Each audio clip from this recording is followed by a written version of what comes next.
Hello friends! In this video we are going to be talking about the 3 different mistakes that I made when I first started creating UGC content for e-commerce brands. That was a mouthful. The first mistake that I made as a UGC creator is not requiring the retainer up front. The reason why you want to require the retainer up front, even as a new creator, is because you don't want to do a ton of work for these brands and spend your time making these videos, coming up with the concepts, editing, and everything just to have a brand ghost you and not end up paying for the work that you've put in. That makes sense? Learn from my mistakes. The second mistake that I made is accepting lowball offers. There's a few reasons why you want to avoid any lowball offers, even if you're a new creator. The first reason why you want to avoid lowball offers is because it cheapens the entire UGC industry. The concept of UGC isn't a brand new thing.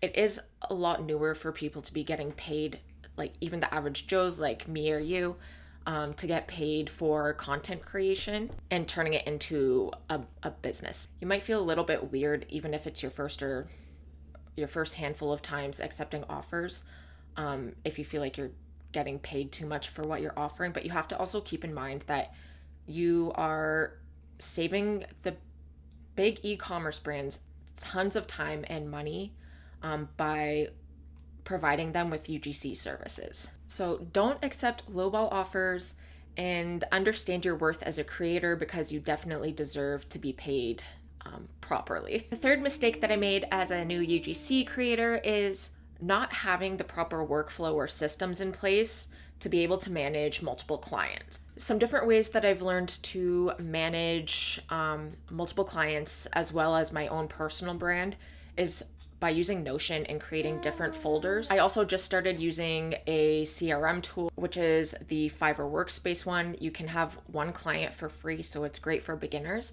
And then after that, there is a paid option. I believe it's $15 per month to have multiple clients, and you can also customize how your invoices look. You can also do monthly subscriptions and send proposals and contracts as well.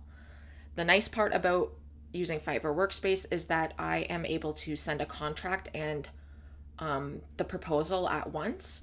So I can also request the retainer upfront before proceeding. Now we know that we need to require the retainer upfront for any work that you're doing for clients. We know not to accept any lowball offers, and you need to understand the worth and the value that you're providing brands. And you know that you need to invest in workflows and systems, even if you're a beginner at UGC creation. If this was helpful, make sure you hit the subscribe button, and I will see you guys in my next video.